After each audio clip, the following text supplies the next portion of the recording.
and welcome to another week of Pulp Picks. My name is Patrick. I'm Fritz. And we're here to give you this week's reading recommendations on New Comic Book Day.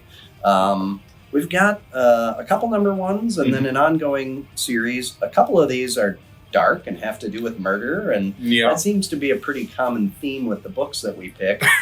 Not that anybody should be worried about that at all, but, let's get right into it. Yeah, so my pick is the One Hand new series from Ram V over at Image.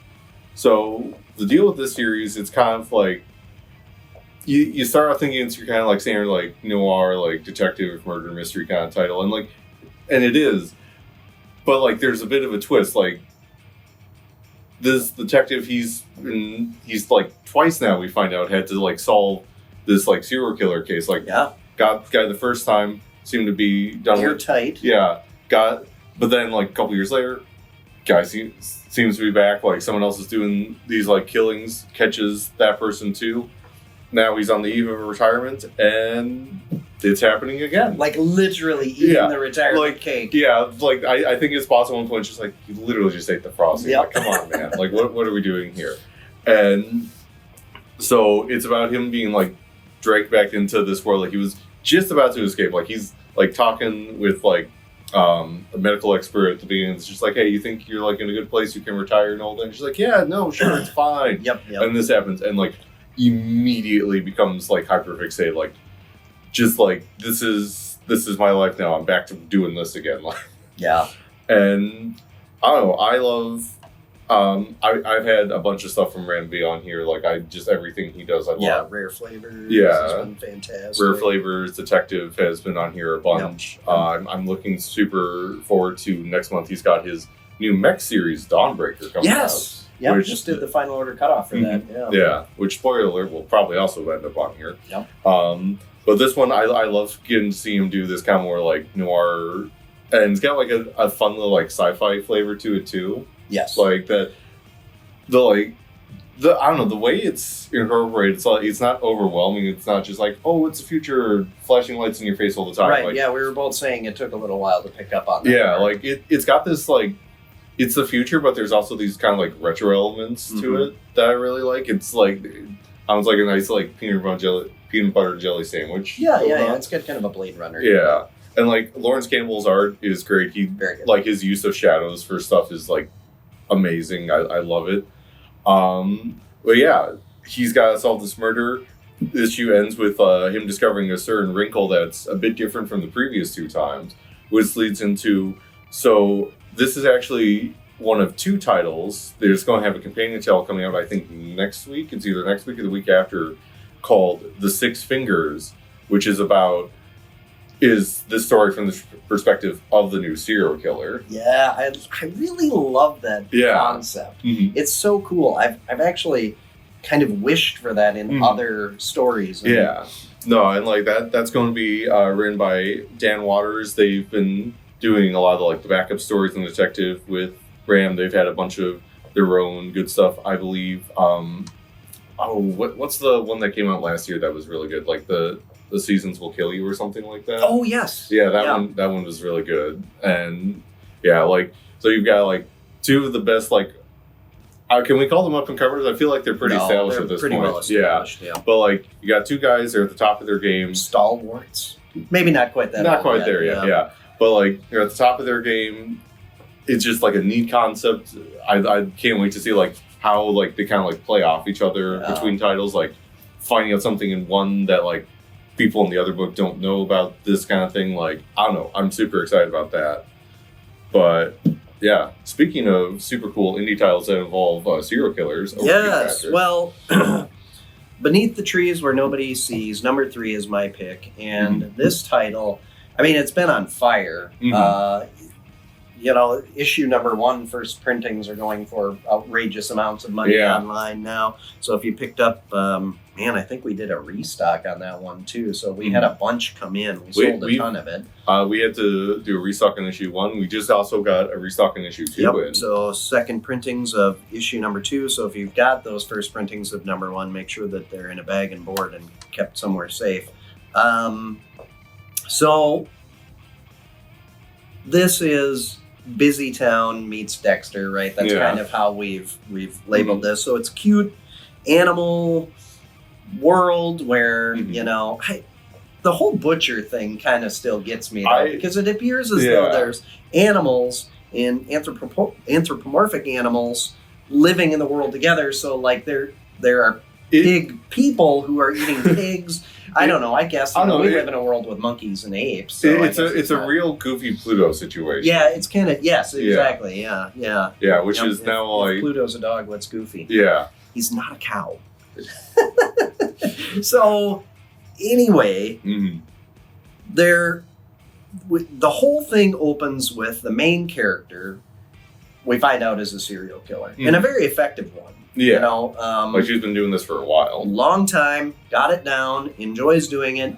Doesn't have any intentions of getting caught. And then other killings start happening in this quiet little town. The impression is that she kind of goes outside of her area. I don't get what's like the old saying. It's like don't crap where you eat or something like that. That's it. So the main character wants to figure out who this other killer is because the heightened suspicion could draw attention to her and her activities. So she does not want to get caught. No altruistic reasoning here whatsoever. I don't care that they're killing people. I just care that they're killing people where I can get in trouble for it. Exactly. Yeah. So last issue, she made the decision, all right, I'm going to try to figure out who this is, and got a clue. They're allergic to something. If I can figure out who in town is allergic to it, I'm narrowing it down. So this issue is all about targeting a suspect, trailing that suspect, investigating, and how that all turns out. It's super interesting. That's because like the first two issues like are very like much more heavy on like the like murder aspect, whereas this is much more like investigative, like trying to figure out like what's going on here. Like it's a lot like slower and just kind of like I don't know, but at the same time there's just like this sense of dread that you were talking about, like the butcher scenes, like just like I don't know, the whole time it's just like, oh, they're just cutting up food, it's whatever, but like in the back of your mind it's just like, what if it's more, like what's happening here? And so the weird juxtaposition of the super cute, light, almost pastel-y kind of art. It's got like a colored pencil kind of vibe, right? Like it's very children's book kind of feeling, like especially like classic children's books from like the 60s, 70s, that kind of vibe, mixed with a scene of a cleaver coming down on meat and chopping it, and a splotch of blood hitting the counter. It's so, and if you've read the first two issues, you've seen way worse than that. Yeah. But it just creates this off-putting feeling in all the right ways. It's just, One thing, I don't know, because I know we picked issue 1. I don't think we picked issue 2 just because we were like, we don't have a whole lot of copies. Yeah, we were basically, because everyone like signed up fire. So but we were waiting for a restock. But one thing I don't know if we talked about with those before is the facial expressions in here, like, because that's the thing when you have like all your characters animals, like sometimes trying to convey like those expressions isn't always the easiest thing, but like great work here. There's a particular panel at near the end of the issue where like a character like notices something and just has this look on their face, just like like the like shock and just like oh no. There are smirks, there are side eyes, there are grief. Like all of these feelings are being conveyed so exceptionally well. And I do we know of anything that this creative team? So Horvath is the writer in Atsmani. That sounds right. Yeah, I feel like I saw the artist. I think from one of them online that this is like one of their first like real published works, and they're coming out swinging. Then it's bonkers good. You've got to check this out. It's not for the faint of heart, for sure. If Dexter and those kinds of shows are okay with you, that is totally the kind of vibe that we've got going here. I really do like the concept of there's a serial killer in this sleepy little town, who's got to find this other murderer Mhm. so that they can keep doing what they want to do. It's such a great hook. And then on top of it, they're cute, fuzzy little Yeah. animals. Like, yeah. Oh, man, so twisted. All right, well, speaking of cute, fuzzy little animals. I mean, I don't know about that exactly, but it is Black Panther, Ultimate Black Panther issue 1. Yeah, so this is the second title in Marvel's new Ultimate line. Obviously, if you've been watching, we couldn't speak highly enough of Ultimate Spider-Man So when that good. came out. And everybody who's come in since has completely agreed. I mean, we sold out of that. We sold, I think we're almost sold out of the second printings that we've got and we on ordered order. double digits of the Yeah. second printing. So. Yeah, I doubt issue 2 is going to, like, stay on the shelves too long. Yeah, I think I upped the order on We that one, ordered too, more copies but of this because we almost had what we ordered get sold out just from people signing up for it again. Yeah, and I ordered like 4 times what I normally would, Mhm. and that became very apparent after Ultimate Spider-Man number. Well, actually, pre-orders on this started Mhm. going through the roof, so we quick did Mhm. an additional order, and we were Mhm. able to get it in. But hurry in Mhm. because we're not going to have copies for. Oh yeah, but to the book itself. So kind of like with Spider-Man, this Ultimate Universe, it's kind of been like altered, like messed with. So they've got this kind of like, I don't know if they really had like a name for them, but there's like this evil cabal of like characters that like in the normal Marvel universe, like some of them were good guys, some of them were bad guys. Here, they're definitely all bad guys because like the opening of this issue is the representatives of Khonshu and Ra basically like run Africa. Like all these guys, they've like divided up parts of the world to like rule, and they definitely don't have any problem exerting their power over the people. Like, Yeah, and what basically the kind of the backbone of this issue is T'Challa and Wakanda as a whole trying to figure out like how do we respond to this, because like they've been, as Wakanda tends to be, like in hiding, like they don't like to interact with the outside world. yep, they're And- isolationists for Yeah. sure. And like now it's them being like, okay, like what do we do? Like we feel like we should do something about what's going on out there, but what?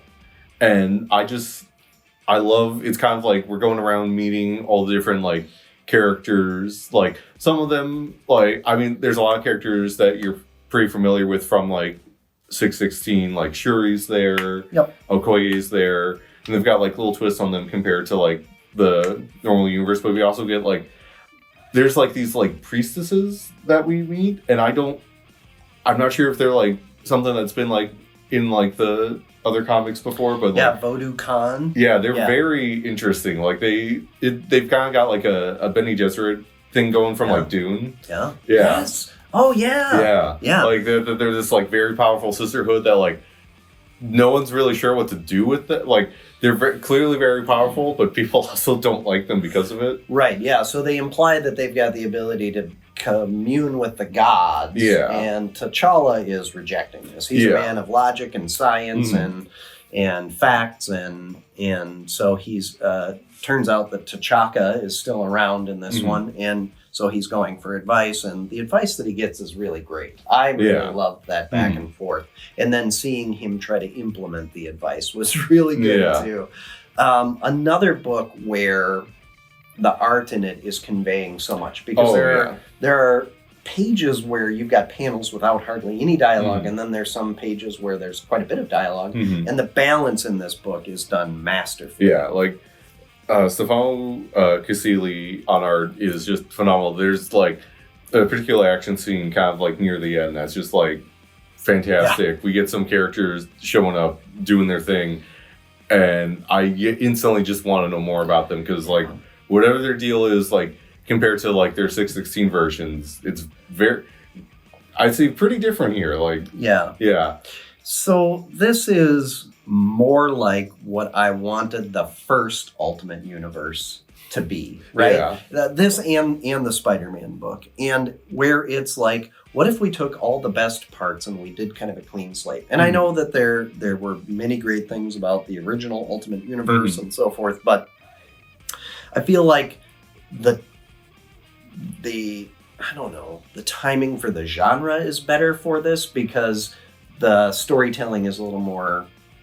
Well, I think part of what it is so like with the original Ultimate Universe, a lot of what it was doing was just like trying to be like more modern in terms of like aesthetic and like kind of like it was edgy for edgy's sake. Yeah, but that was also just kind of like a flavor of the early 2000s. Yeah. For like a lot of reasons. Yeah. Where this is like one of the big like through lines is more the thematic thing of just like what do you do in like the world that you feel like you're supposed to have that you were kind of promised just isn't the world you have now. Right. Like what do you do to like kind of like get back what was taken from you, like to like make a better future. Like I feel like there's a more like strong thematic through line with these new Ultimate titles. Yeah, in the main characters in these two books that we've been able to read so far, and again, I'll preface by saying that I didn't read the event leading into this. And again, so maybe some of those characters we could say this too, but it feels like the core of the character is less changed here. It's more the situation that has changed. Yeah. So it's kind of a clean slate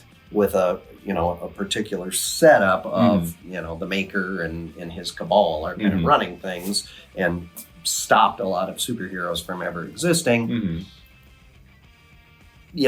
The Peter Parker character still feels like 616 Peter Parker, just in a different situation. This still feels like 616 Black Panther, just with kind of a clean slate in a different situation. I really like how they set up the supporting cast around him too. Yeah, like there's like his relationships are great in this book. Yeah, and there's like a couple that really only get like a little time to shine, but like even those small, like there's a couple spies at the beginning of this issue that I don't even know if they're going to show up again, but just the little time they have, I already like really love them and kind of wish they do show up more. Yeah, I thought this book was going to be good. Honestly, the Black Panther titles have kind of struggled to sell. You look at the national sales figures and our numbers here in the store, and we were talking about this yesterday before we got a chance to read this, that it feels like Black Panther is kind of the modern Black Panther has had some things happen to the character that they can't quite figure out what to do with him. Did they spend a lot of time on the political intrigue? Did they spend a lot of time with him being kind of a solo superhero? They've struggled, and not that there haven't been great stories and good, good books being produced, but they haven't been catching on. This one I see totally catching. Oh yeah, because they're balancing it so well, and it helps that they've got a clean slate. Also, I talked again about how like the art is gorgeous. It's funny that, like, I'll be honest, I'm not, like, sold totally yet on, like, his design for this, but there's, like, one particular, like, panel of him near the end of this issue where, I don't know what it is, just, like, it just sells, like, yeah, this guy is, like, a king, he is intimidating, he is powerful, like, yeah, I am, it just kind of sold me on it. Yeah, I also really like the character design for the other person in the costume get-up. Very cool looking. There's so much good design work in here. Like, just everyone's outfits are just fantastic. And Wakanda as a city, because we get a couple shots of the city skyline, and it just looks so cool. Very cool. But anyway, there are a ton of good books this week. We were talking about the telling the story from the side of the detective and the killer.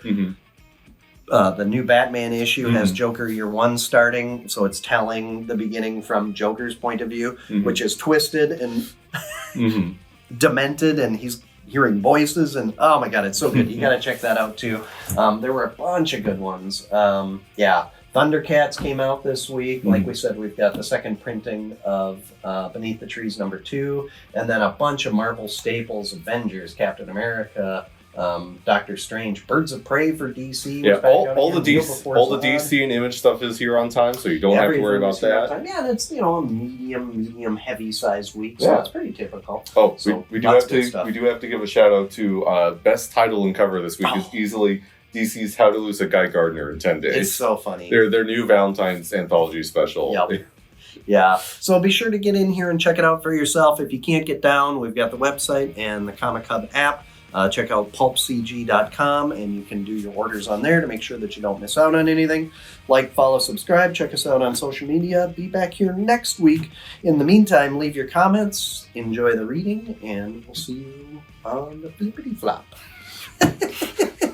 That's Corey used to say that, didn't he?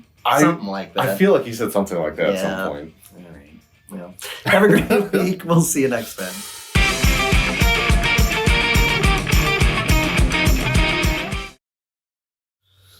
Yeah. I'm digging it.